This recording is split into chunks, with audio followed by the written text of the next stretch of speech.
Rumor had it I was a husband killer. Yet the bedridden fourth prince was dead set on marrying me, saying life was nothing but agony and begging me to do him a favor. Later, I held our 2 children in my arms, utterly confused. Wait, why are you still here him?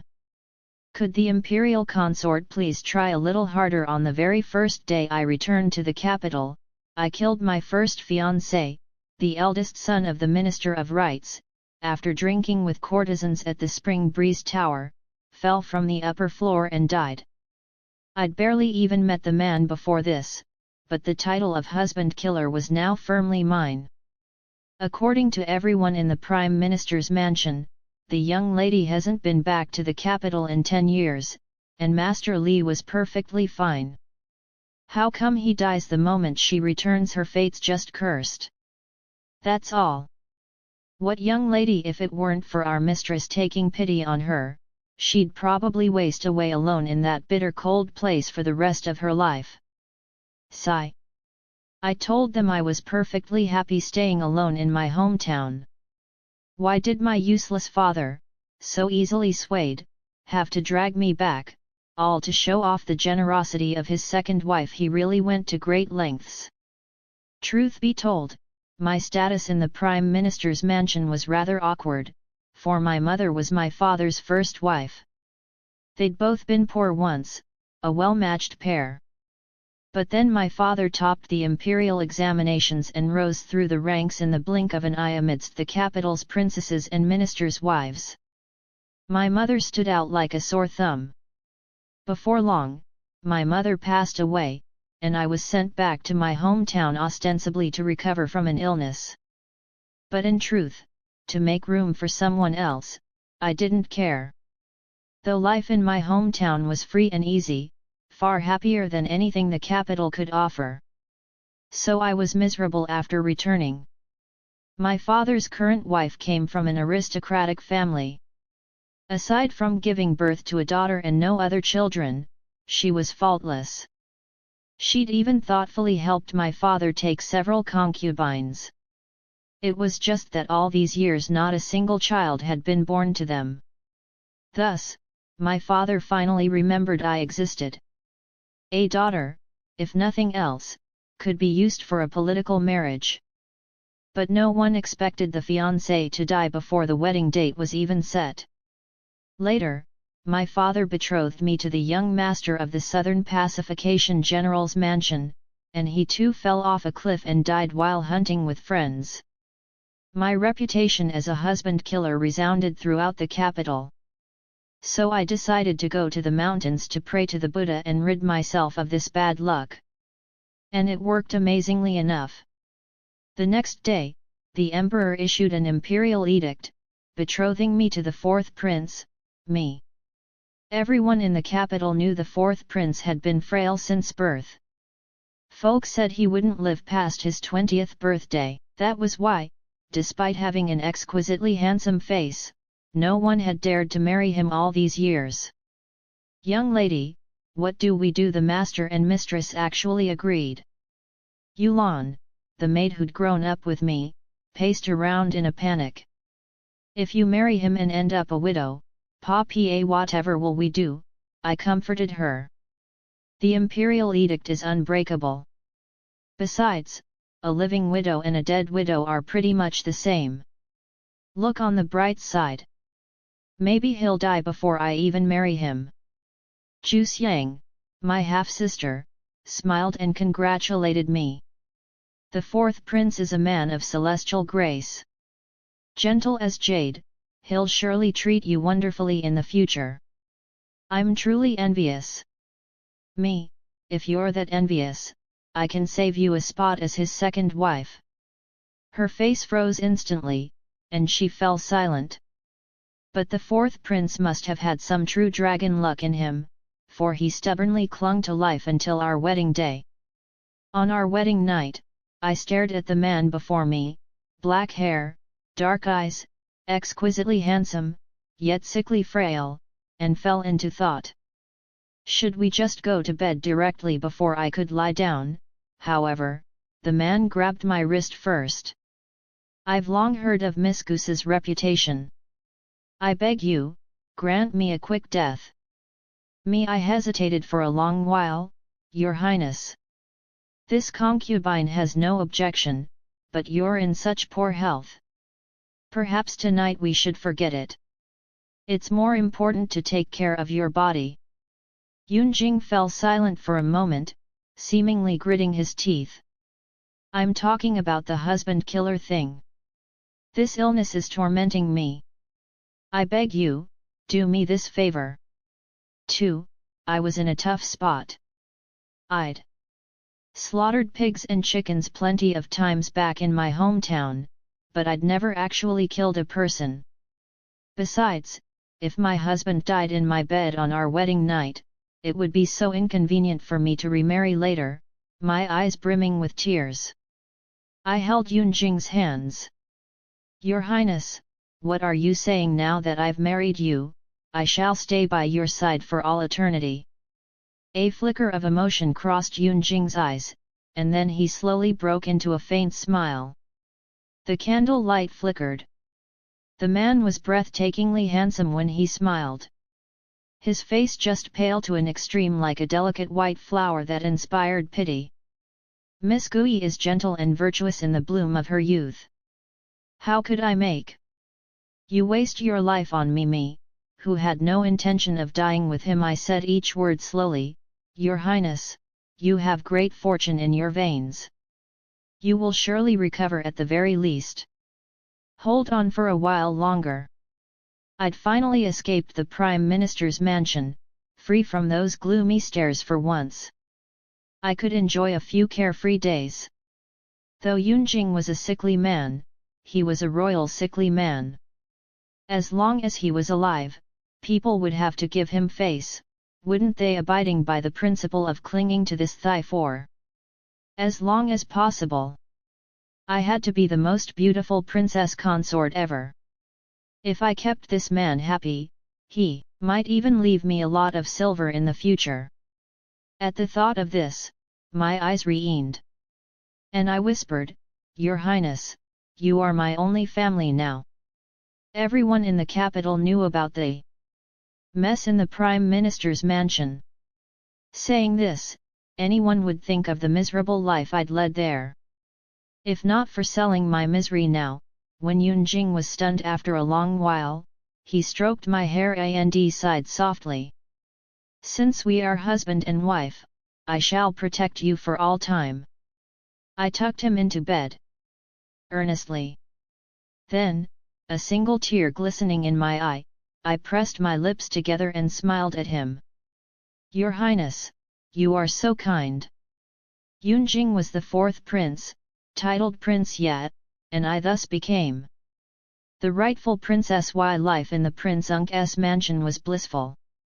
Every morning, I personally brewed medicine for Yunjing. In the afternoons, I accompanied him in reading. At night, I warmed his bed, of course, in the literal sense. A pure tool person through and through. His health was poor, and he was always sensitive to the cold. It was just early autumn, yet he already used a hand warmer. I, however, had grown up in the countryside, climbing trees, catching birds. I'd done it all. My body was as strong as an ox, a walking little stove. So, I took it upon myself to warm his bed for him. He mostly read the book of songs or Buddhist scriptures, leaning quietly on a soft couch, white robes, black hair, utterly ethereal, the kind of ethereal that made him look like he might ascend to immortality at any moment. Every time I saw this sight, my enthusiasm for reading medical books surged. I didn't expect him to make a full recovery, but the longer he lived, the longer I could enjoy this life of ease. But Yulan was still filled with anxiety. But this can't go on forever. If the young lady could have a child or two to rely on, you'd have nothing to worry about in the future. I put down the thick cloak I was sewing for Yunjing and stared at her silently. His Highness treats me so well, and I still make such unreasonable demands of him. Isn't that inappropriate? This was nothing short of tormenting Yunjing. Yulan looked like she was about to cry. This servant knows her mistake. I nodded. And before I could speak, a warm, familiar voice sounded behind me. You're right. It's no mistake at all. I shot to my feet and turned around. Why, Your Highness, Yunjing stood at the door, dressed in white, a smile on his lips. He asked softly. It's only natural for Miao Miao to want a child. How could that be an unreasonable demand? A chill ran down the back of my neck. 3. For a moment, I was confused. Well, why isn't it? I thought it, but I'd never dare say it out loud, Your Highness. I stepped forward and took his cold hand, my heart growing even colder. How long had he been standing there? Yulan is young and foolish. Please don't take it to heart. I brought his hand to my lips and blew on it. Why didn't you say something when you arrived? Autumn is here, and the wind's been strong these days. It wouldn't do for you to catch a cold. As I spoke, I winked at you, Lan. Hurry, and bring the fertility and pear soup. I stewed for His Highness. Yulan ran off in a flash. Yunjing coughed a few times, his face growing even paler. Cough, cough, cough. Meow meow. Rest assured, what you wish for this prince. Cough. This prince will do his utmost to cough. Cough. Cough. Me seriously, looking like this, doing his utmost seems rather hopeless, doesn't it? Of course, no matter what. The esteemed fourth prince was still a man. Saying that would hurt his pride. So, I'd never utter those words. I held his hands earnestly, my eyes sincere. Having a child with Your Highness would be the greatest blessing. But no matter what, in Miao Zong's heart, Your Highness is the most important person of all. Tisk life is hard, so Miao Miao acts her part. Yunjing's long eyelashes fluttered, his dark pupils deep and calm like still water. After a long while, he slowly smiled. Meow meow. Must keep her word. I nodded frantically. My esteemed husband, my thigh to cling to, my protector. Of course, no one in this world is more important than you. Everyone in the prince's mansion knew how deeply the fourth prince and I loved each other. The news even spread back to the Prime Minister's mansion. Because on my father's birthday banquet, Yunjing accompanied me back in person. Though my father was the Prime Minister, Yunjing was a titled prince after all. By condescending to come with me, he'd given us immense face. My face. Throughout the entire banquet, Zhu Xiang's face was clouded with displeasure. It wasn't until her mother, Madame Zhang, casually mentioned her betrothal to the crown prince that she smiled again. Triumph plain to see in her eyes. Yes, she'd just become betrothed to the crown prince, Yunming, as his secondary consort. She smiled sweetly. Sister and prince he are as harmonious as a lute and a zither. It's enough to make anyone envious. I hope I can have such a marriage with the crown prince in the future. I put down my chopsticks and thought carefully, looking a little troubled. Then what about Princess Qinyang? Princess Qinyang was the eldest daughter of the Prince of Yang, the only non-royal prince of the great Xia dynasty. Her status was as noble as a princess's, and she was also the crown prince's future primary consort. Zhu Xiangung's face froze instantly, and she hastened to salvage the situation. No, it's not like that. I have absolutely no intention of competing with Princess Qinyang. I only wished to serve the Crown Prince wholeheartedly in the future, just as you do, Prince Yi, sister. Though you've only known each other a short while, your bond is truly deep. How was she implying that I curried favor with Yunjing on purpose, that my affection for him was all an act? It was true. Of course, but it was rather rude of her to say it out loud in public. I set down my chopsticks, held my breath, and my cheeks flushed slightly. With a hint of shyness, I glanced at Yunjing beside me. Your Highness is very handsome. As everyone knew, Yunjing took after his mother and was indeed the most good-looking among all the princes.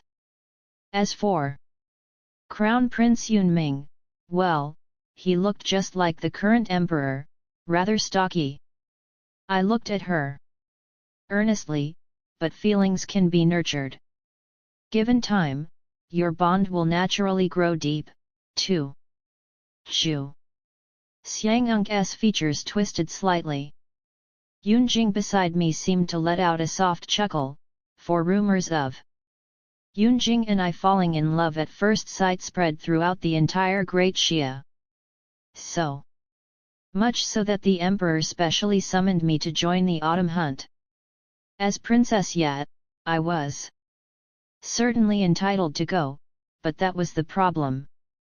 The man I married, with his frail little body, what did he have to do with an autumn hunt? Forget riding a horse and hunting, if he could stand in the bitter late autumn wind on the outskirts of the capital for half an hour. I feared I would be on my way to becoming a widow early. But Yulan had heard some gossip from somewhere, and looked at me with watery eyes.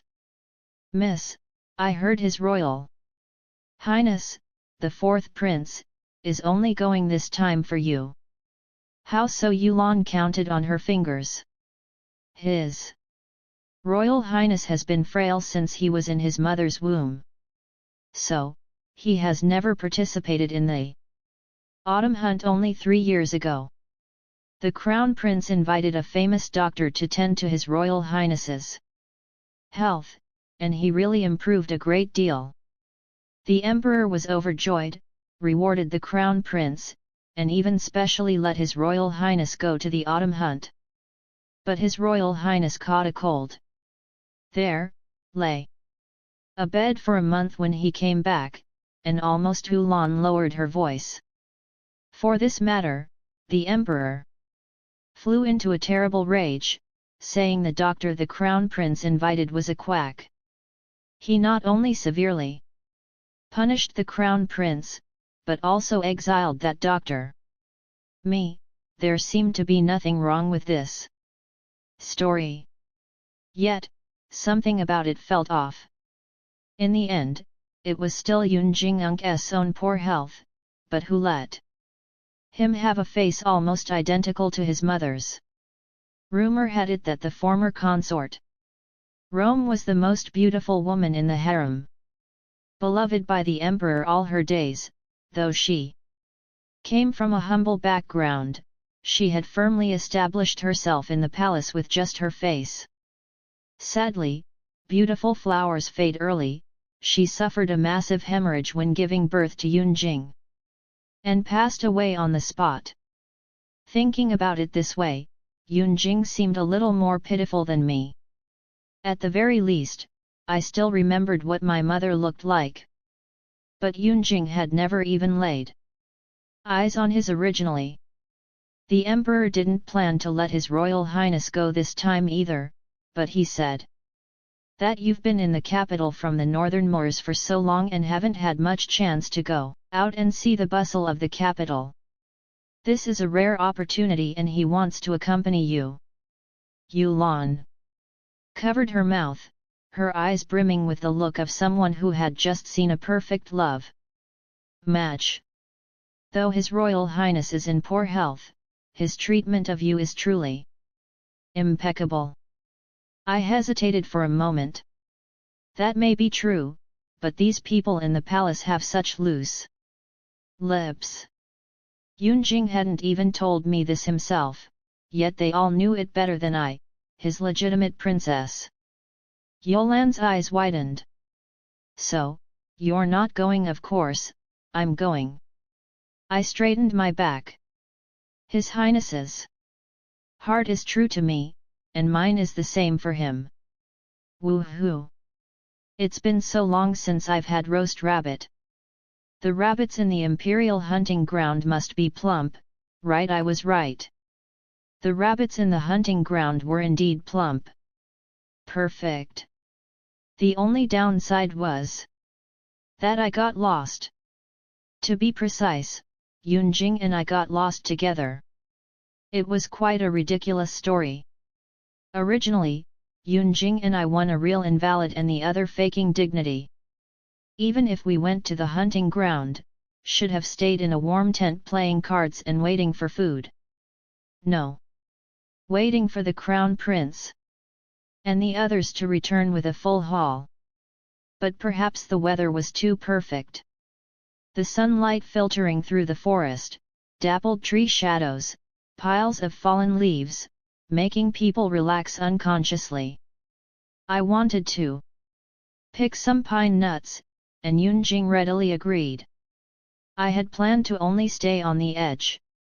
But as I picked and picked, I looked up and realized we were actually lost. Worse still, it started snowing. Does it ever snow this heavily in the capital? Hiding in a cave we had luckily found, I stared at the vast white expanse. Outside, a little dazed, I thought only the northern moors had such heavy snow. Yunjing turned to look at me. Homesick? I nodded vigorously. I missed my great ice lake, my snow sculptures, my roast rabbit. Sorrow welled up in my heart, unbidden. Yunjing smiled faintly. Then if there's a chance in the future, this prince will accompany you back to cough, cough, cough. A cold wind blew in and he started coughing again, his pale lips even whiter, filled with anxiety. I hurried forward to pat his back and soothe his breathing. But as I patted, Yunjing's head lolled to the side and he fainted from exhaustion. I froze.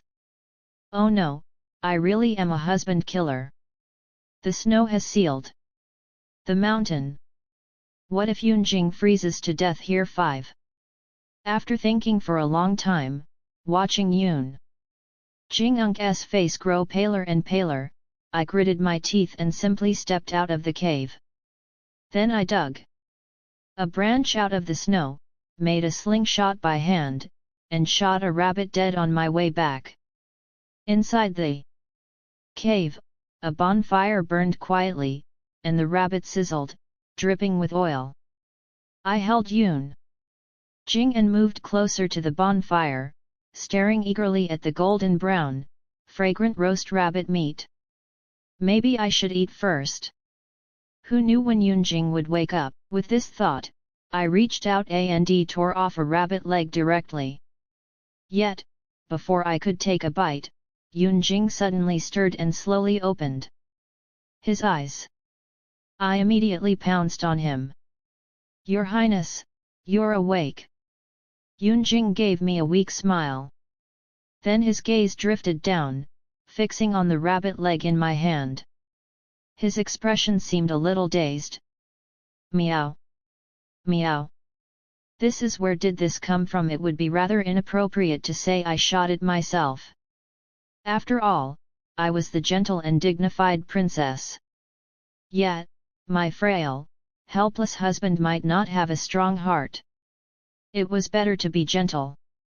Yes, I shook my head and whispered. Meow meow doesn't know either. Just now, when your highness fainted, I went out to pick up some branches to make a fire. But when I came Back, I saw this rabbit lying unconscious at the cave entrance. Perhaps it fainted from hunger. Yunjing stared at the glistening, oily rabbit leg and fell silent for a moment. It must be so. I held back my heartache and handed the meat over. Your Highness, eat a little to fill your stomach first. Someone will surely come looking for us soon. We had gotten lost in the afternoon. And now the sky outside was completely dark. Who knew when the guards would find us? I had to keep Yunjing alive first. Yunjing hesitated for a moment, and perhaps he was really hungry, for he took it anyway. I then turned my gaze to the other rabbit leg. It's okay. One for each person is pretty good. Yet before I could move, Yunjing suddenly said, "It's hot. Let me do it." I was stunned. And then I saw him take out an exquisite and beautiful dagger and patiently slice the meat into pieces. This dagger was inlaid with jewels all over. I had always thought it was just an ornament. After all, this was the autumn hunt, and even though Yunjing wasn't participating, hanging a dagger was a good way to keep up appearances. I never thought it would come in handy at a time like this. The bonfire light reflected on his exquisitely handsome face, making him look like an immortal banished from heaven. My mind wandered for a moment. Honestly, this man hit all my aesthetic points perfectly. Faced with such a face, my 3 parts of acting skills could play out. 7 parts, perhaps adulterated by his beauty. When Yunjing handed over the sliced rabbit meat, I leaned forward and took a bite instinctively. Then I accidentally bit his finger. I froze. Yunjing froze, too. When I came to my senses, my face burned bright red. Yunjing blinked gently and suddenly smiled. Why is it not tasty? Me, is there something wrong with this sentence? Is there? For once, I felt flustered. Your Highness should eat some, too. Your body is sensitive to the cold. Eat more to warm up. I meant this sincerely because Yunjing was unusually afraid of the cold. We had been sitting by the fire for so long, yet his hands were still cold, but his stomach had never been good, so he stopped after eating a little, leaning half against the stone wall and closing his eyes to rest. I could only finish the rest with tears in my eyes. Waste not, want not, waste not, want not. But I am a person with principles. Since I had eaten his food, I must return the favor. Yunjing seemed to have fallen asleep again. I touched his hand, and it was still cold. If he didn't see the sun tomorrow after this night, wouldn't I be in a bad way? Too, thinking this, I raised my hand to unbutton his clothes. Yunjing seemed to sense something and opened his eyes. The bonfire flickered, reflecting in the depths of his pitch-black eyes, impossible to see clearly. Meow, meow, he asked softly, as if not fully awake yet. I snuggled close to him, draped the thick cloak I had sewn for him earlier over his shoulders again, and wrapped my arms around his lean waist. Her. This man looked delicate, yet he had ABS. The thought flashed by in an instant, and I nuzzled his neck. I'm warm. Let me warm your Highness up. Yunjing said nothing, his breathing seeming to still for a moment, but his body felt a little warmer than before. I was delighted, and looked up at him, just in time to see the tips of his ears turned pink. It works. The man's complexion has improved a lot. I held him even tighter, striving to pass all the heat from my body to his through our thin inner robes. Do you feel better? Yunjing closed his eyes. His Adamonk's apple bobbed and his voice was a little hoarse. 6. I slept straight through until dawn. When I woke up in the morning, I found the thick cloak draped over me and Yunjing standing at the cave entrance, looking out. He stood with his hands behind his back, the early morning sunlight falling on him, making him seem even colder and clearer than the white snow outside. Your Highness, I touched my clothes, which had been fastened at some point, and hugged the cloak as I walked over, only to see faint dark circles under Yunjing's eyes. Did you not sleep well? I thought I'd been a pretty competent little heater. Yunjing curved his lips slightly. It's nothing, he pointed outside. It seems someone's come looking for us. I never expected it to be Princess Qin Yang. Prince Yang was skilled in horseback riding and archery. And as his eldest daughter, Princess Qin Yang was famously excellent in these too. Prince Yi, Princess Yi. Princess Qin Yang clearly let out a sigh of relief at seeing both of us alive. We finally found you. I curtsied to thank her, then said with a worried frown, His Highness must have caught a cold. We need to get him to a royal physician at once. Princess Qin Yang waved her hand. The royal physicians are all tied up right now. But the doctor from my manor came with us. Let him take a look at Prince A. Anyone Princess Qin Yang employed was surely an excellent physician. But what did she mean the royal physicians were all tied up? I couldn't help but ask. And Princess Qin Yang waved a hand dismissively. Ah, it's nothing. The crown prince was assassinated. Me, if I remembered correctly. That's your future husband, isn't he? Princess Qin Yang seemingly realized her tone was far too casual and added, he's not dead. Just took 2 sword strikes to the chest. Mi Yunjing's brows furrowed slightly. What happened? Word as it was the third prince's doing. Princess Qin Yang said, her face twisting into a look of disdain. The first strike was a sneak attack, so it's understandable he couldn't dodge it. But how did he let himself get stabbed a second time? The servants and guards behind her all hung their heads, pretending not to hear me. Though the crown prince was stocky, he was far better at reading and mediocre at martial arts. No wonder Princess Qin Yang reacted this way. Add to that her noble status. Even the current emperor showed her father a modicum of respect, and she had even fewer inhibitions. She'd probably say the same thing even if the crown prince was right. Here. I walked forward with Yunjing, and the snow under my feet suddenly caved in, sending me stumbling. Luckily, Yunjing wrapped an arm around my waist just in time. Meow meow, are you all right? Beneath the sunlight, his long eyelashes drooped slightly, and a cold wind blew, making his lips look even paler. My face flushed red, not from shyness, but from embarrassment. Me, the unrivaled tyrant of the countryside, reduced to being supported by an invalid, humiliating, disgraceful. I quickly clung to his arm. I'm fine. I'm fine. Perfectly fine.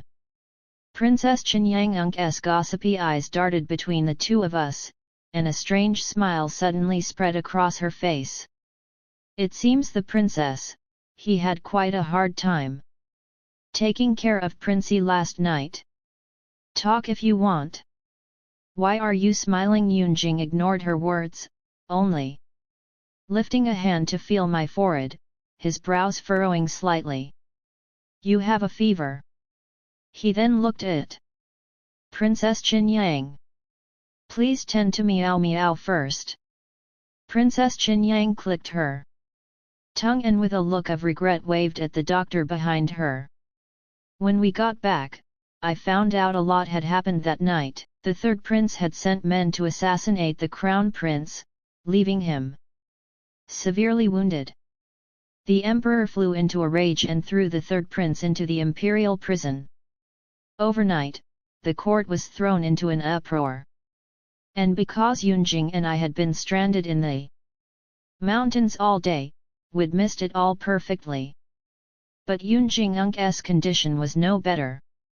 The snow-blocked mountain had worsened his illness, and he took to his bed for a full half-month. I sat in the courtyard and began to worry. Yulan, do you think since Zhu Xiang and the crown prince's wedding has been postponed, my widowhood might come early? Yulan looked at me with despair in her eyes. Me, you think it's possible, too, don't you? A familiar voice sounded from behind me, interspersed with a few coughs. This prince promised to have a child with Miao Miao. I haven't kept that promise yet, so I should cough. I should not be leaving any time soon. 7. Some men are dead, yet they live on.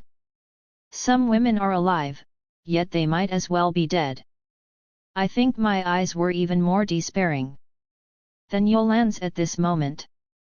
Getting caught speaking ill of someone behind their back once was bad enough. Now it was the second time. I quickly composed myself, turned around, and threw myself into Yunjing Unk's arms. Your Highness, you're finally awake. Yunjing stumbled a little from the impact, but steadied himself in the end and patted my head with a half-amused, half-sighing look. Why are you crying? I clung tightly to his lapels, looking miserable. Miao Miao doesn't want to eat or sleep alone. Will your Highness stay with Miao Miao forever? From the corner of my eye, I saw Yulan frantically winking at me. Miss, we're out in the open. Everyone's listening, but I had no time for shyness. Now, if I didn't show some deep affection now, was there any hope left? Yunjing Unk's hand paused for a moment. Then he let out a soft laugh. All right. Truly, a man on his deathbed speaks nothing but kind words. I found Yunjing more and more pleasing to the eye. This man might have a weak body, but he was truly a good person. Yunjing turned his head and coughed a few more times, before asking gently. By the way, I heard Princess Qinyang sent you an invitation, asking you to her manor to admire the flowers. I shook my head. Your Highness is unwell. I have no heart for such things. Yunjing smiled. I'm fine. It's rare for you to have a like-minded friend in the capital. Or shall I accompany you? Though he'd woken up, I couldn't let him go through the trouble of travelling back and forth. What if he fell ill again? So I went alone in the end. Truth be told, what flowers were there to admire in the early winter? Princess Qinyang just wanted someone to come over and chat. I heard Zhu Xiang had been running to the crown prince's manor frequently these days, putting on the air of a gentle and virtuous secondary crown princess.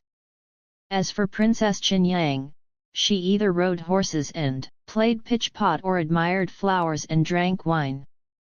The contrast inevitably made Princess Qinyang seem overly arrogant. But she had a powerful father, so what did it matter? Even if the crown prince was deeply dissatisfied, he didn't dare to say a single word of criticism to her openly. He could only express his favor by bestowing gifts on Zhu Xiang, trying to gain the upper hand.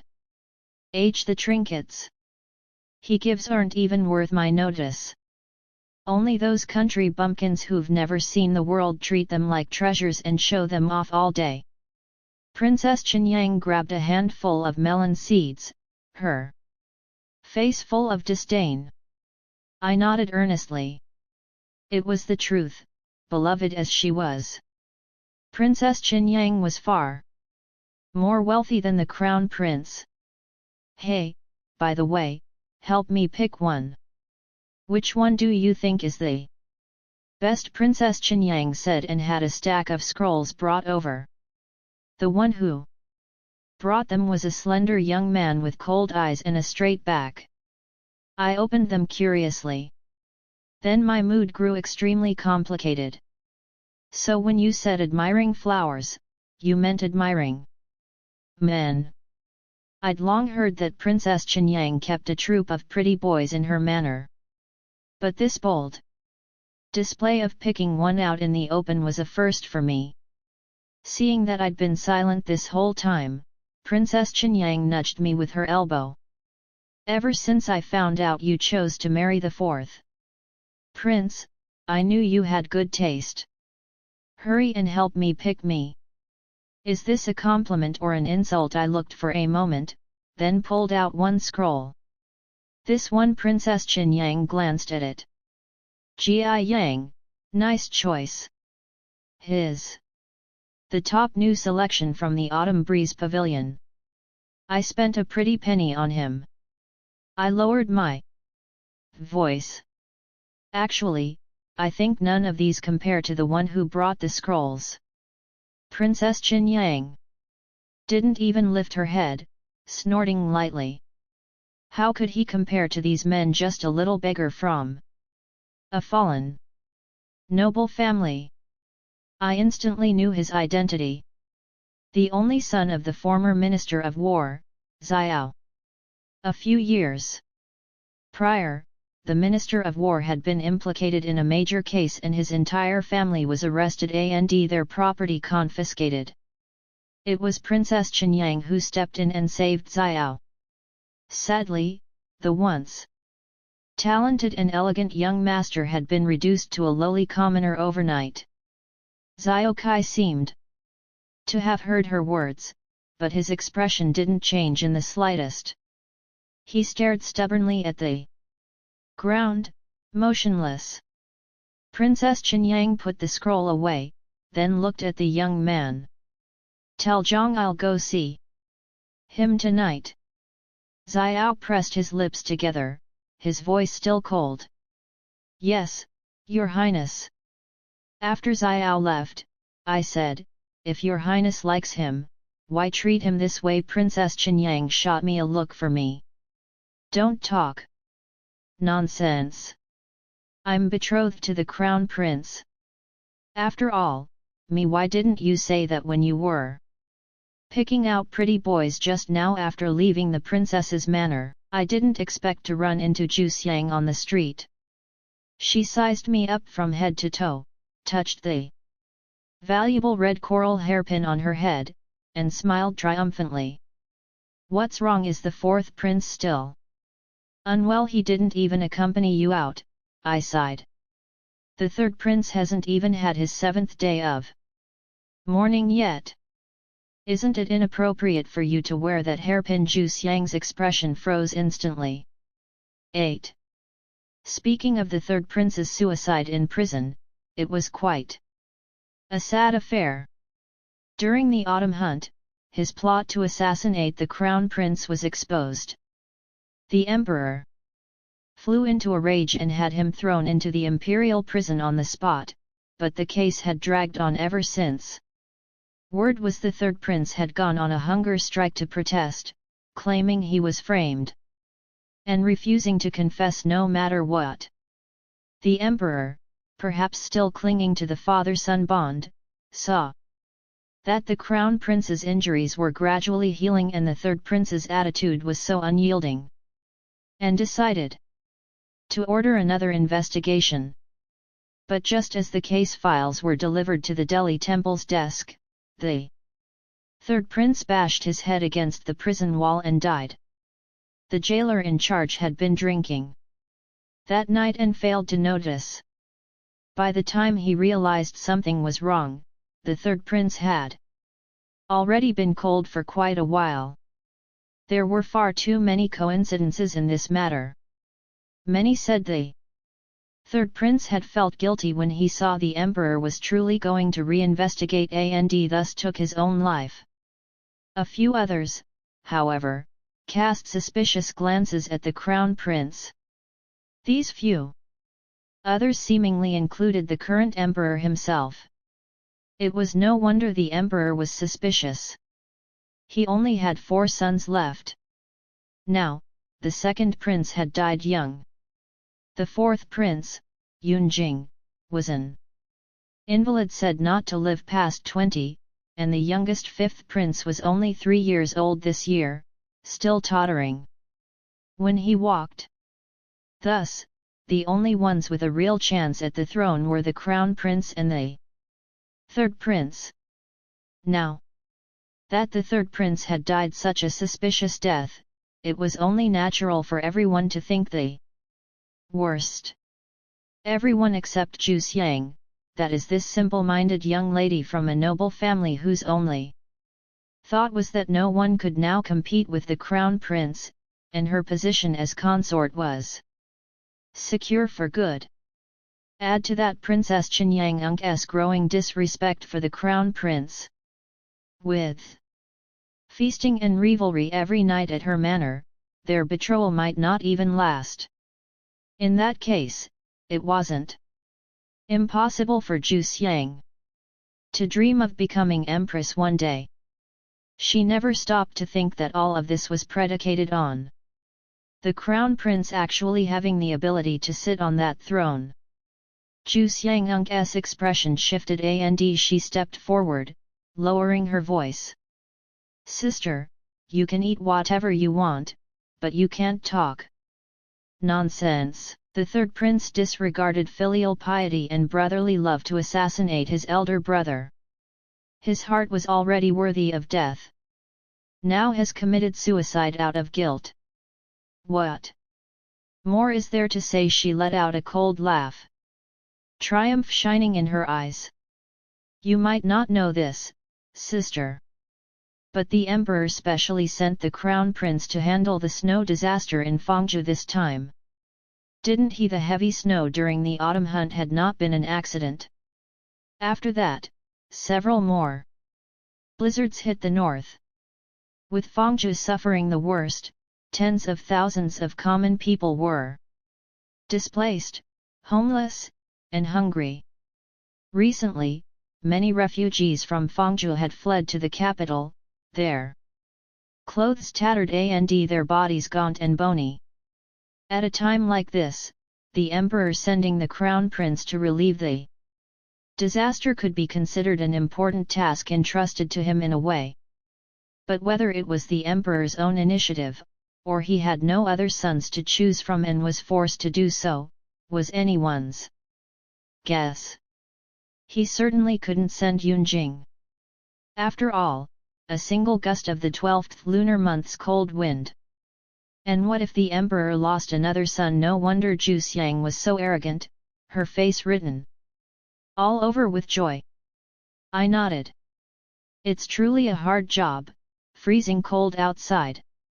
How could it compare to the comfort of warming oneself by the fire indoors? Zhu Xiang felt like she'd punched a pile of cotton, her face turning red with stifled anger. In the end, she only shot me a contemptuous look. You'd better go back and take care of the fourth prince early, sister. After all, with his health, hair, the time you have together is one day less with each passing day.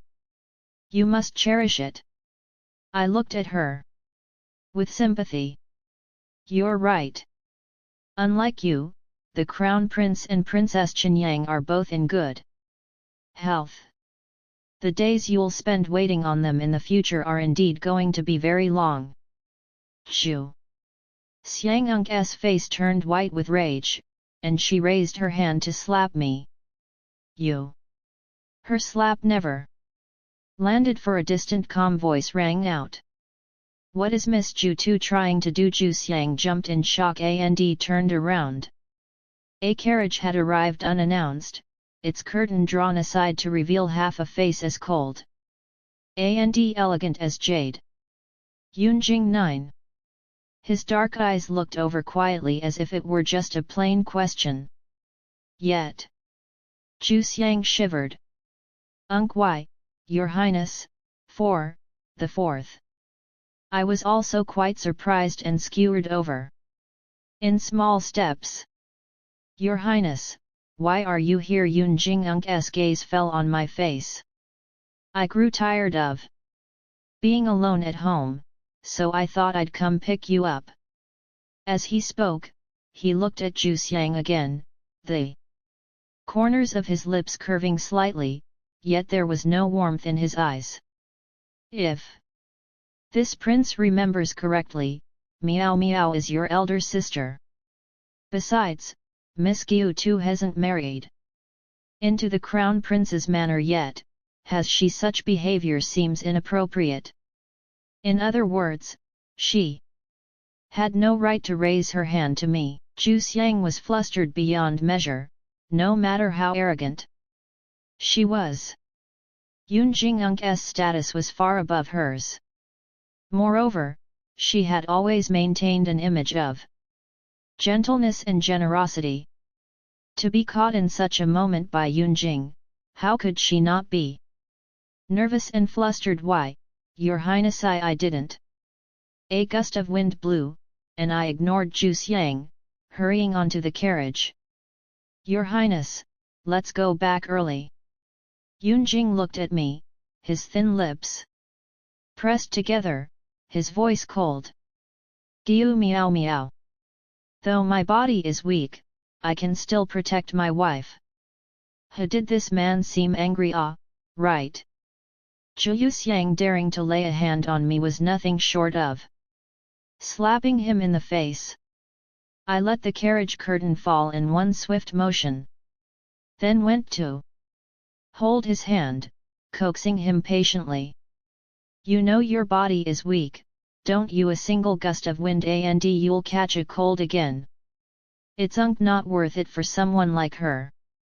If he ends up with a headache and fever later, I'm the one who has to warm his bed again, aren't I? Yunjing froze, silent for a moment, then lowered his eyelids, hiding the look in his eyes. Brother Huang is capable, so she naturally has plenty of confidence. If my body were better, Miao Miao would not have to suffer such grievances. I said casually, she thinks the crown prince is good. But I think Your Highness is better. The snow disaster is so severe this year. Disaster relief is such a troublesome matter. How can it compare to us living in peace at home? I never thought my words would be so prophetic. A month later, news broke that Zhang Ming, the governor of Northern Xilii in charge of disaster relief, had embezzled 300 taels of silver in disaster relief funds. Zhang Ming was Madame Zhang's own elder brother, my useless father's brother-in-law. More importantly, he was the crown prince's right-hand man. That was why Zhu Xiang had been able to marry the crown prince, standing out among the noble ladies of the capital to become his secondary consort. Now, of course, those noble ladies were probably secretly thanking their lucky stars for escaping this trouble. Having committed such a serious crime, even if his family was not confiscated and he was not beheaded, the Zhang family was doomed to decline from now on. For the crown prince, it was an even heavier loss. Yulan cut 2 plum blossom branches and brought them in, chatting gossip as she arranged the flowers. I heard the crown prince flew into a terrible rage. He even said he wanted to call off the engagement. The second miss smashed things at the mansion and hasn't come out for days. Tisk, of course, she'd be crying. Everyone in the capital knew that even though she and the crown prince were not yet married, they were extremely close. Fortunately, Princess Qinyang had taken in more and more pretty boys at her manor recently, each one more handsome than the last, barely winning her back some face. Otherwise, how embarrassing would that be? But unexpectedly, the crown prince did not call off the engagement with Zhu Xiang. Instead, at the court meeting a few days later, he knelt down in the hall and begged for mercy for Zhang Ming. Brother Huang is kind-hearted. Zhang Ming has followed him for a long time. And he is also the maternal uncle of his future secondary consort. How could he bear to watch him be beheaded? Yunjing set down a chess piece and sighed softly. I stared suspiciously at the chessboard. How did the black pieces form a line of 4 again? Had this man really not cheated while I was gone to get snacks? Yunjing seemed to read my thoughts, paused and explained calmly. Meow meow. There are only 13 chess pieces here. If I had taken any, wouldn't you notice? Oh, does that mean he knew about all the pieces I stole earlier? I coughed. Guilty. Your Highness is truly amazing. I hope our children will be half as intelligent as Your Highness in the future. Yunjing's movements faltered, and a faint smile seemed to flit across his thin lips. It would be better if they were like Meow Meow. 10. When Yulan heard this conversation, she began excitedly guessing if we would have a son or a daughter in the future. I looked at the pink baby clothes she had prepared by her hand and said hesitantly, "Is there a possibility that I can't have children?" Yolan's eyes widened in shock. What? I waved my hand. Don't look so shocked. I'm just saying it casually. After all, Yunjing and I hadn't cough. But of course, I couldn't say that out loud. Yulan didn't know the inside story and said sadly, even if someone can't have children, it should be His Highness, not you. I looked at her with approval. Truly my girl, she was on my side no matter what. But everyone else thought differently. I had been married to Yunjing for several months, and my belly had not moved at all. The palace had already started hinting explicitly and implicitly that Yunjing should take a concubine. I was confused. Really, Empress, your only son has made his father so angry, and you still have the heart to think about such things. When I returned to the manor, I found out why. The Empress was suddenly in such a good mood and even had time for such trivial matters. A large number of court officials led by my father had spoken up for the Crown Prince earlier. The Crown Prince had begged for mercy for Zhang Ming, angering the Emperor so much that he ordered him to reflect on his mistakes at the Crown Prince's manor for a month. Before the month was even up, the ministers submitted a memorial saying the Crown Prince had acted out of great kindness and benevolence. More importantly, the snow disaster was getting worse, and many affairs still urgently needed his attention.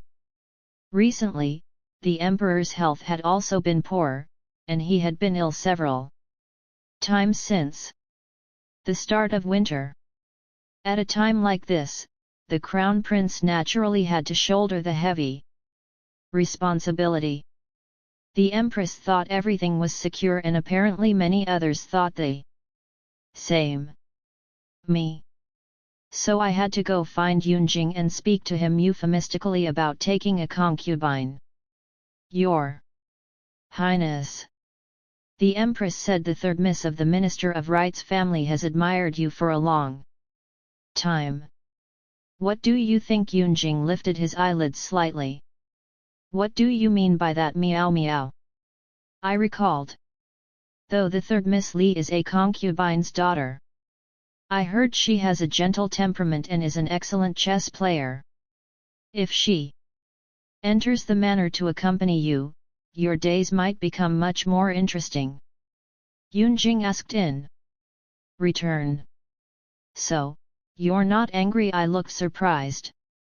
Why would I be angry? Yunjing narrowed his phoenix eyes, and when he spoke again, his tone was inexplicably colder. If she comes, I may not be able to eat and sleep with Meow Meow every day from now on. That's right. How did I forget that? But your Highness is of noble status. I never should have thought of keeping you all to myself. If there is someone else to serve you with me, you will be happy, and that will make me happy, too. I blinked, my eyes full of sincere affection, putting on the air of a considerate princess. Unexpectedly, however, Yunjing did not buy it this time. He tossed the book in his hand onto the table casually and said in a cold voice, "With my health, having just Meow Meow is tiring enough. If I take another concubine into the manor, I might not survive it."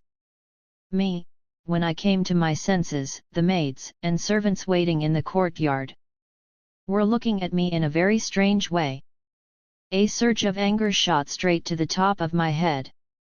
"Yunjing, what nonsense are you talking about?" 11. My resentment was heavy. Extremely heavy. I had been doing such a good job as Princess Yi with the entire manor giving me perfect reviews, and now it was all ruined with a single sentence from Yunjing. What does he mean by having just me is tiring enough? What has he done? I wait on you every day, making your medicine, dressing you, warming your bed, and what about you? I stormed off and went to the princess's manor to admire the flowers. You really said that? Princess Qinyang clapped her hands in admiration. Impressive. Truly impressive. I was utterly annoyed. I never realized this man was so hard to please. Where else can you find a legitimate wife as dignified, generous, and considerate as me, and is not happy? Princess Qinyang clicked her tongue and drew an arrow from her quiver. Anyone who truly loves someone can never watch them be with others in peace. But you, not only do you not get jealous, you even take the initiative to match him up. What do you think the fourth prince is going to make of that? My heart skipped a beat. Oh no! Does that mean Yunjing has seen through all my acting from before? No wonder he looks so unhappy at the time. No one would be happy to find out they've been tricked. Would they? I glanced to the side and muttered softly. Xiao watches you with all these young masters every day and never looks jealous. It seems he really doesn't like you. Twang! Princess Qinyang let loose an arrow full of resentment, and the delicate young man standing as a human target in front pad instantly. The arrow feather trembled an inch above his head. He looks a little familiar. Isn't he that top courtesan from the autumn breeze pavilion last time? Ji Yang, but he doesn't look as good as in the portrait. What's wrong with people these days? Why is everyone faking their looks? Princess Qinyang was rare to see so annoyed. Who cares if he likes me or not? I spread my hands. Fine, fine. You don't care. There are plenty of young masters and lords in the capital lining up to like you anyway. Princess Qinyang threw the bow an arrow aside and shot me a cold look over her shoulder. The flowers are admired enough. Go home. Maybe the fourth prince is waiting for you at the manor right now. My heart sank. I slunk back to the prince's manor and started counting my assets. If Yunjing was angry and didn't want me anymore, I'd have to take my savings and go back to my hometown. Fortunately, Yunjing was wealthy, and in the few months since our marriage, he'd given me gifts from time to time, all of which would fetch a good price if sold. The sky had already turned dark, and Yulan chatted on beside me. I heard after you left today, His Highness stayed in the study the whole time. He hasn't come out yet, and he hasn't eaten either. I took a big bite of the braised pork knuckle sent over by the small kitchen. Let him be. Eat or starve? It's his choice. His Highness has always had a bad stomach. If he skips a meal now, his stomach will surely hurt terribly. I gulped down several big sips of cherry rice wine. The weather's been cold lately. If His Highness catches a cold alone, he'll probably be bedridden again. Mew, fine.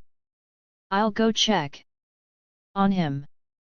As soon as I reached the outside of the study, I heard a few suppressed coughs coming from inside. The anger I'd bottled up vanished in an instant, and a faint tinge of regret crept in. Forget it.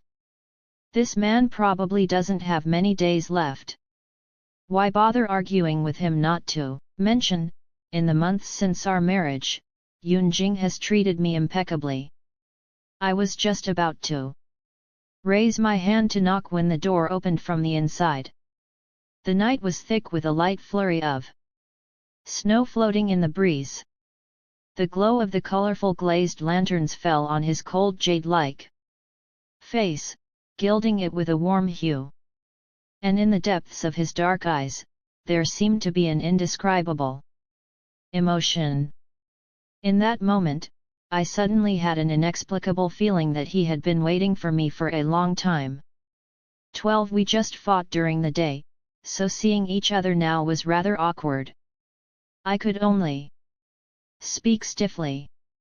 Your Highness's body can't stand such trouble. It's late and you still haven't eaten. You'll only be the one suffering later. Yunjing said softly. I can't eat without meow meow here. Me, I hate this. Why am I always soft-hearted and not hard-headed? Why does him saying this in a faint voice with a pale face make me feel like I'm the one in the wrong? I took a deep breath and set down the heated meal. Eat a little. Warm your stomach. Yunjing seemed unusually obedient tonight. I told him to eat and he actually sat down and finished every bite clean. Me, it would have been fine if this man had lost his temper at me. But this just makes me feel guilty. After eating, Yunjing turned to look at me. I thought Meow Meow didn't want me anymore. Me, who had been forced back by Princess Qinyang and already counted my savings. I took a deep breath, sorted out my thoughts, and said slowly, Your Highness is my husband. Husband and wife are one. How could I abandon you alone? Yunjing just stared at me quietly as if it were a silent accusation. I immediately felt guilty after all. I told him to take a concubine this morning. I didn't even bother to think how this ended up being my fault. I tapped the corner of the table, thought for a long time, and finally lowered my voice. I really didn't know this would make your Highness angry. When my father married Madame Zhang back then, everyone was overjoyed. A flicker of emotion crossed Yunjing's eyes. I stared at the white porcelain cup and scenes from a long time ago flashed through my mind one after another. I thought I'd forgotten them, but apparently every detail was still clear. I remembered the courtyard strung with festive red silk, the sound of gongs and drums, the laughter and joy. I also remembered kneeling in the ancestral hall with my mother's newly carved tombstone placed on the table. If your Highness doesn't like it, I'll go talk to the Empress later, I said. But Yunjing said, no need. I looked up in surprise, and our eyes met just as he looked over, the corners of his thin lips curved slightly. As long as we have a child, no one else can say anything, right? I hesitated and asked, Your Highness means? I didn't finish my sentence before the man in front of me suddenly leaned in, and a cool kiss fell on my lips. I instinctively grabbed his lapels only to touch the firm, warm muscles beneath his clothes.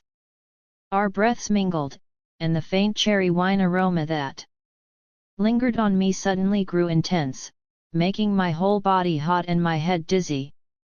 I pushed him weakly. "Why, Your Highness, your body is still recovering.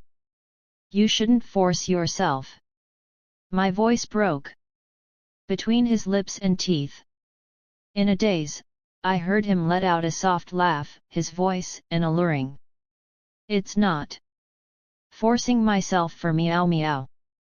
It's worth it." Princess Qinyang ran over the next day, her eyes brimming with gossip. How was it later?" I gave her a complicated look. "Princess."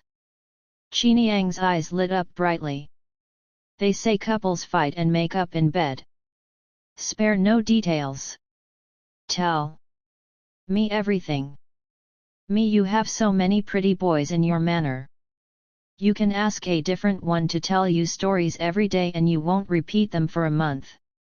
Why do you have to ask me? Besides, it's fine not to talk about it, but the more I think about it, the worse I feel."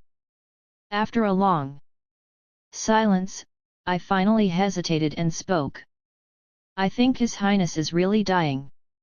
Princess Qinyang stared at me with a bunch of question marks on her face. I looked worried and whispered, "I heard people have a burst of energy before they die. Right?" "Alas, Hera." 13 Princess Qinyang left with a look of utter exasperation. "I've seen people show off, but never like this. Gu meow meow. You're going too far." "Me, what did I do wrong this time? Didn't you ask me on your own initiative? Besides, my husband is like this. How can I not worry?" But I never expected that the one who would collapse first, not Yunjing, was the crown prince. The emperor still ordered Jiang Ming's execution. After all, the matter had spread widely among the people, and not killing him would not calm the public anger. But unexpectedly, Jiang Ming bit the crown prince back at the last minute, saying that the third prince's assassination attempt on the crown prince had actually been plotted by the crown prince himself to frame the third prince, and that the third prince's suicide in prison had been orchestrated by the crown prince. This bombshell shook the entire court. Killing one's own brother for the throne was already the emperor's greatest taboo, let alone the crown prince going to such extreme lengths. Overnight, the crown prince was deposed and the empress was implicated and thrown into the cold palace. The entire court was shrouded in an atmosphere of fear and suspicion. I even felt like crying for Zhu Xiang.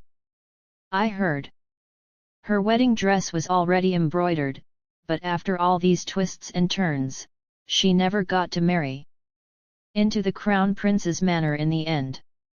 Who could have imagined this? But fortunately, her maternal uncle Jiang Ming was deeply entangled with the crown prince. So, in a way, she and the crown prince were bound together for good. Sure enough, what's yours will always be yours, no matter how many days you take. But I had no energy left to care about them because I was pregnant. Great! Great! Yulan was over the moon.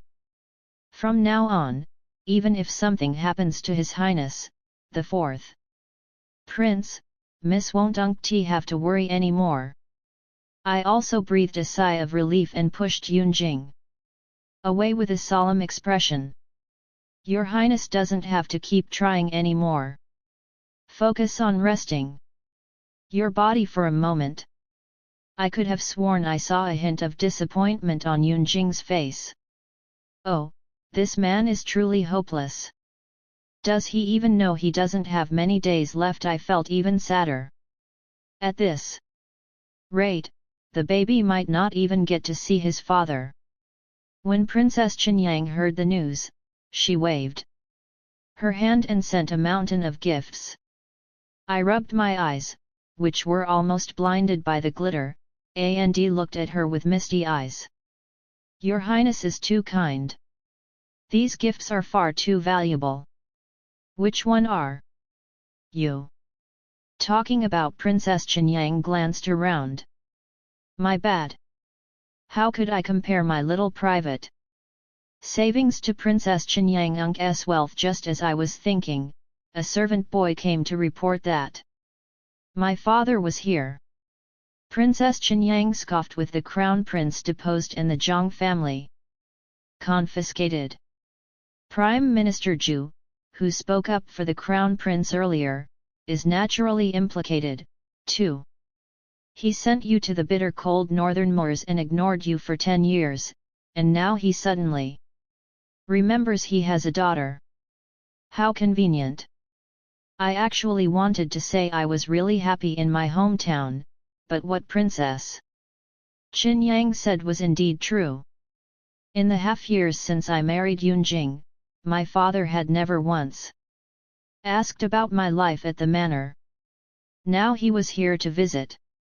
Obviously, because he had no other choice. After all, Yunjing was still the fourth prince, wasn't he probably seeing my dilemma? Princess Qinyang raised an eyebrow. Coincidentally, I have a manor on the outskirts of the capital with a hot spring built in it. It's very warm.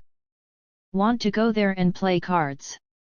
This I hesitated for a moment. Yunjing appeared out of nowhere, stroked my hair, and said gently, go if you want. Meow meow. I'll handle. Father-in-law here. I immediately said, since your highness, the princess has invited me sincerely, I can't refuse. Then I left with Princess Qinyang. As I walked out of the courtyard, I happened to see the steward walk up to Yunjing and whisper something to him. Prime Minister Zhu has been waiting in the front hall for a long time. Your Highness, what do you think? Yunjing turned his head and coughed violently. A long fit that only stopped after a while. He pulled his thick cloak tighter, and a hint of apology crossed his distant eyebrows. Meow Meow has gone out with Princess Qinyang, and I've just caught a cold. If I meet him, I might pass it on to father-in-law.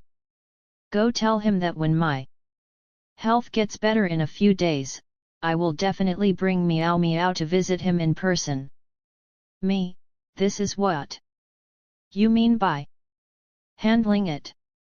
14. The man is just about to die, and you've only caught a cold. It's clear that Yunjing knows exactly how to prioritize things. Princess Qinyang glanced back and teased. Oh, what's wrong? Feeling sorry for your father and his whole family? I frowned. He's still my biological father no matter what. How could His Highness leave him waiting in the front hall for half an hour like that? I pulled open the small drawer in the carriage and grabbed another handful of preserved plums. He should at least send a cup of tea over. Princess Qinyang, I have to say, Princess Qinyang's family is really well off. Her carriage is extraordinarily comfortable. I leaned against a soft cushion and suddenly thought of something.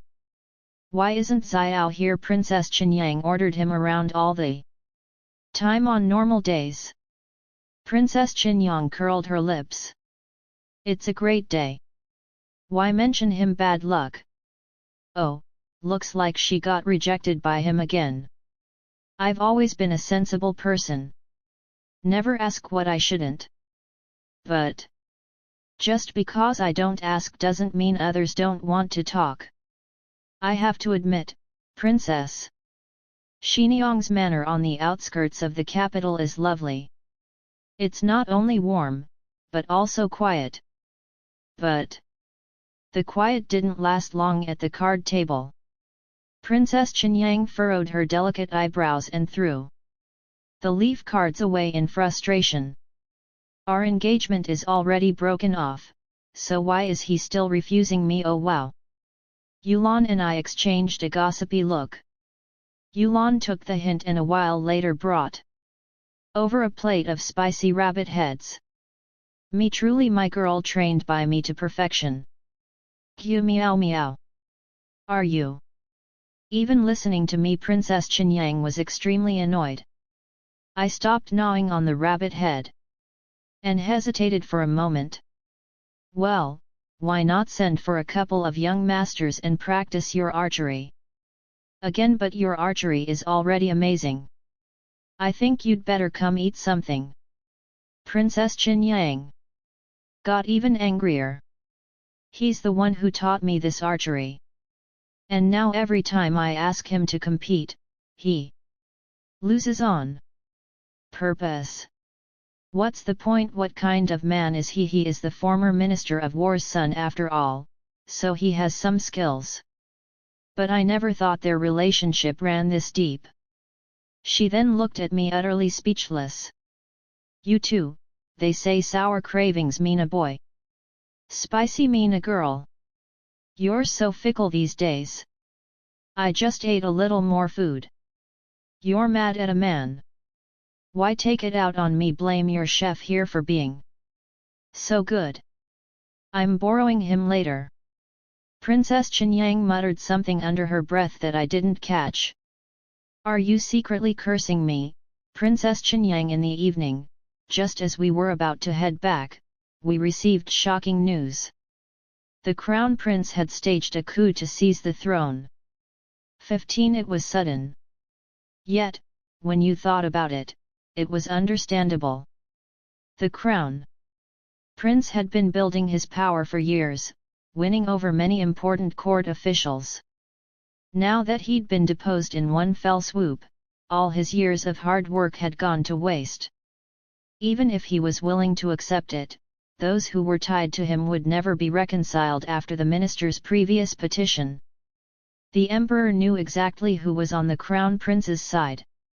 Anyone with a brain knew their fate would be grim from now on, so why not tear off the pretense and take a gamble? I heard General Nan led his troops and broke straight through the palace gates. Prince Yang sent someone with a message saying the capital was in chaos and told Princess Qinyang not to come back for the time being. So I ended up staying at the manor on the outskirts with her too. The Minister of Rights colluded with people in the palace in secret, which gave the Crown Prince his chance. The palace must be in complete disarray right now. Princess Qinyang looked at me and comforted me. Don't worry, my father has already led his men there. Prince Yang was brave and skilled in battle. He might stand a chance. But I still couldn't help worrying. Yunjing was still in the capital. If his elder brother could kill their father, he could certainly kill his half-brother. Even if Yunjing didn't have long to live anyway, there was a difference between dying a natural death and being murdered. Princess Qinyang blinked and suddenly smiled. Who would have thought you actually like the fourth prince this much? Is this really the time for gossip? Princess Qinyang handed me a plate of lotus cakes. Don't worry, General An is no match for my father. I ate more than half the plate, then couldn't eat any more and waved my hand. I tossed and turned all night. Suffering from insomnia for the first time in a long while, I'd long since resigned myself to the fact that my baby would grow up without a father. But now that the moment was here, I realized I actually kind of didn't want that. Countless scenes flashed through my mind. I sat up helplessly, staring at the moon outside the window, a heavy feeling weighing on my chest for no reason. Oh no, Yunjing. I think I don't really want to be a widow after all. We stayed at the manor on the outskirts for 3 days, then received word that the Crown Prince's rebellion had been quelled. He'd been shot dead by Prince Yang on the spot, and General Jin Nan and his men had been defeated and captured. They said the battle was fierce and blood had flowed all the way to the palace gates. More importantly, because of this incident, the emperor had a sudden heart attack and passed away. Before his death, he left an imperial edict, passing the throne to the fourth prince, Yun Jingklang. The rabbit leg in my hand fell to the ground and my whole body went numb. What does this mean? I leave for a trip and when I come back, I'm the empress. 16 Actually, if you think about it carefully, the emperor had no choice but to pick the fourth prince. Princess Qinyang seemed to think this was only natural. The fifth prince is still a baby. Are they really going to put him on the dragon throne? As she spoke, she glanced at my still flat belly. Besides, you're pregnant now. Is there anyone more suitable than him? My mood was complicated. I'd originally agreed to have a baby to ensure a comfortable life for the rest of my days, but I never expected it to mean this. Yunjing came sooner than I thought. We'd only been apart for a few days, yet it felt like an eternity. Meow meow. He draped his thick cloak over me, carefully tucking it around me, his voice deep and gentle as always. Let's go home. Everyone else knelt down in unison. We beg your majesties to return to the palace. Me, this is all too sudden. In the carriage, I finally couldn't help but ask in a low voice, Your Highness, Your Majesty, how is your health? Yunjing's dark eyes looked at me quietly, a hint of a smile in them. With Meow Meow by my side, it's naturally much better, I have to say. The palace servants work efficiently. By the time we returned, everything that needed to be cleaned up had been dealt with. Yunjing's coronation ceremony was in a month. Surprisingly, all the court officials agreed to putting such a sickly man on the throne. Ah, right. Clear's throat. They had no better choice now, even if they disagreed. But I was relieved that Princess Qinyang sent me the chef. From her manner, which made my pregnancy extremely pleasant, aside from putting on a little weight, everything was perfect. I thought Yunjing would be extremely busy. But apparently, the ministers pitied his poor health and handled everything they could on their own. A few officials committed suicide. And a few more resigned. My father was one of them. After Jiang Ming was executed, Madame Jiang was overcome with grief, fell seriously ill, and passed away not long after. My father was heartbroken and asked to resign and return to his hometown. Zhu Xiang couldn't bear the blow of falling from the clouds to the mud overnight.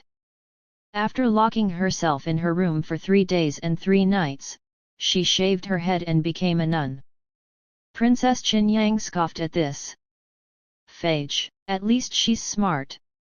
She'll at least have food to eat in the temple.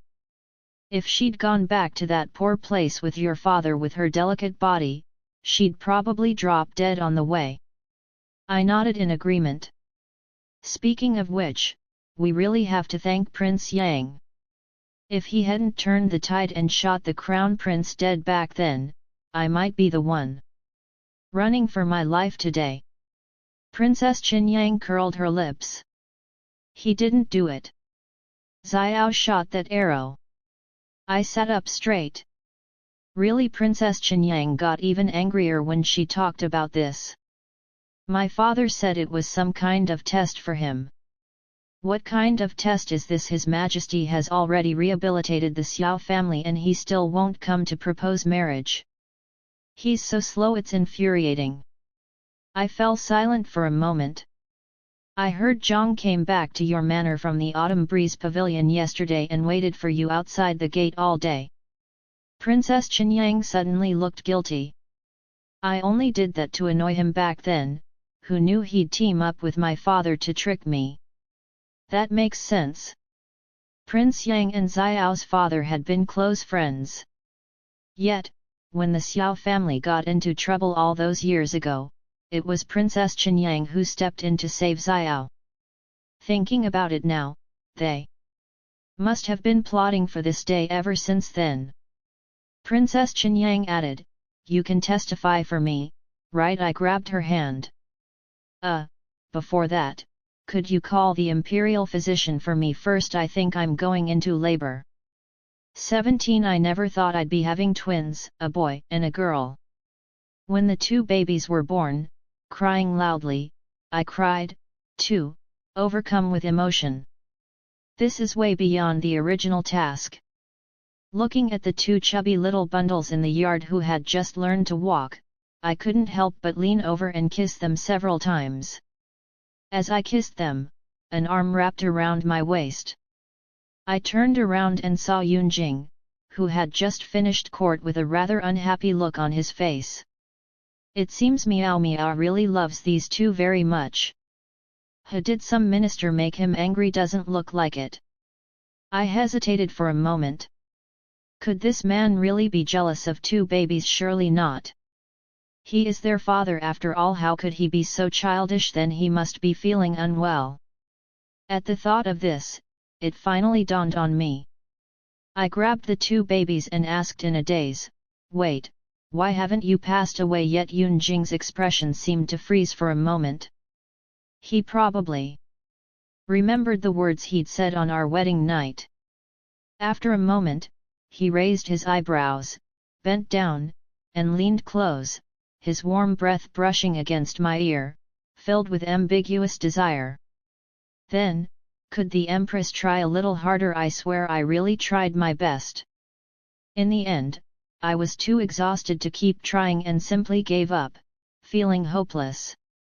Husband, have you ever heard the saying, "It's better to live a mediocre life than to die a good death"? Spare yourself and spare me, too. Yunjing pulled me out of the quilt. The first snow of the winter has fallen in the northern moors. Shall I accompany you back to see it? I perked up instantly. Really? The smile in his eyes spread. I promised. Meow meow. I always keep my promises, I said excitedly. Shall we call Princess Qinyang? She's wanted to go to the northern moors for ages. Yunjing raised an eyebrow. She and Xiao are getting married in 3 days. They probably won't make it. I felt a little regretful, but brightened up again at once. It's okay. Then we'll go by ourselves. After a heavy snow, the ice lake froze solid. I wandered on it for a long time while Yunjing roasted rabbits on the bank. I have to say his skills are getting better and better, but his health is still not good. He sat by the fire for half a day, yet his hands were still cold. I had to take his hands and warm them in mine. He lifted his eyelids slightly, his eyes clear and pure, and said softly, "Meow meow. My whole body is cold, too." Me. Winter turned to spring, and the two babies could already run. I invited Princess Qinyang over for a chat. Try these. The Imperial Kitchen just made them. Speaking of which, I have to thank you for being so generous back then and giving me the chef. Otherwise, I'd never get to taste such delicious food. Princess Qinyang leaned back and waved her hand casually. Thank me for what? He was His Majesty's man to begin with. I froze, then slowly looked up. What did you say? Princess Qinyang also realized she'd slipped up, sat straight at once, and a rare look of nervousness crossed her face. Can we pretend you didn't hear that? 18. I marched straight to the imperial study. Along the way, countless memories flooded in, and many fragments I'd never understood finally connected. At this moment, so, Prince Yang had been on his side all along. So, he'd known the crown prince was going to stage a coup long ago and had specially told Princess Qinyang to take me away. And everyone at the manor was his man. So, Everything had been under his control, including me in this chess game. He was the player. The head unit guarding outside the imperial study didn't dare to stop me and followed behind me, bowing, wiping his sweat all the way. When I reached the door, I just heard a few voices coming from inside. Your Majesty, the 3-year mourning period for the late Emperor has passed. Your harem has been empty for a long time. We really can't delay the imperial selection any longer. I froze, my hand hovering in midair as I was about to knock. Then I heard Yunjing start coughing, a fit that only stopped after a long while. With my health, having just the Empress is already a struggle. Selecting more palace ladies to enter the harem would only bring more trouble. It would be my fault if I waste the youth of these noble young ladies. Then dead silence fell over the imperial study. The head eunuch beside me had his head almost buried in the ground. I looked at him sympathetically. It must be torture to hold back a laugh, right? Anyway, this wasn't the first time the man had said something like this about me. I was used to it. I knocked on the door. After a moment, the door opened. The several ministers behind him glanced at me, then quickly averted their eyes. Yunjing was stunned. Meow meow. What's wrong? I blinked and took his hand. Nothing. I just want to eat roast rabbit. Will you come with me, husband? He was stunned for a moment. Then a smile curved his lips as he held my hand back. A warm, comforting temperature spread through my palm, making my heart flutter almost unbearably. Sure. Truth and lies, reality and pretense, none of it matters anymore. Nothing is more important than you. As long as you're here, that's enough.